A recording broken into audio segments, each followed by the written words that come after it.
Hello guys. एक common गोष्ट मी बऱ्याच ठिकाणी अनुभवली आहे. माझ्या स्टुडंटच्या बाबतीतसुद्धा ही गोष्ट झालेली आहे. त्यांना ब्युटी क्षेत्रामध्ये करिअर करायचं असतं तेव्हा बऱ्याच लोकांना घरातून सपोर्ट नसतो. घरच्यांचं म्हणणं असतं की तुला काय गरज आहे? आपल्याकडे आहे ना सगळं. तू फक्त आपलं लेकरांकडे बघ. तिला तिचं अस्तित्व निर्माण करायचं असतं, त्यामुळे ती तिच्या आईबाबांकडे पैसे मागते, भावाकडे पैसे मागते आणि मग ती तिचा बिझनेस स्टार्टअप करते. बिझनेस स्टार्ट केल्यानंतर काही वर्षांनंतर तो बिझनेस खूप छान चालायला लागतो.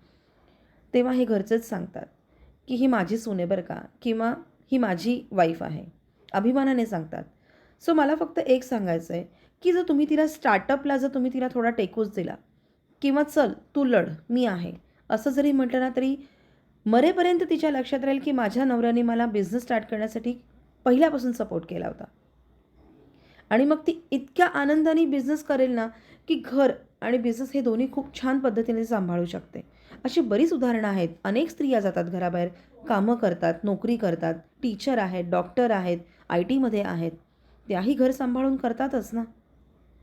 मला सांगायचं आहे की मुलं टीनेजमध्ये जाईपर्यंत आई त्यांच्या पुढे-पुढे करते, आई असते. पण मुलं मोठी झाल्यानंतर आहे ना, ते त्यांचं वेगळं विश्व निर्माण करतात आणि आई फक्त एकटी राहते. अशा वेळेस आईला एकटी पडू द्यायचं नसेल, तर तिच्या स्टार्टअपमध्ये, तिच्या करिअरला तुम्ही मदत करा. ती कधीच एकटी राहणार नाही.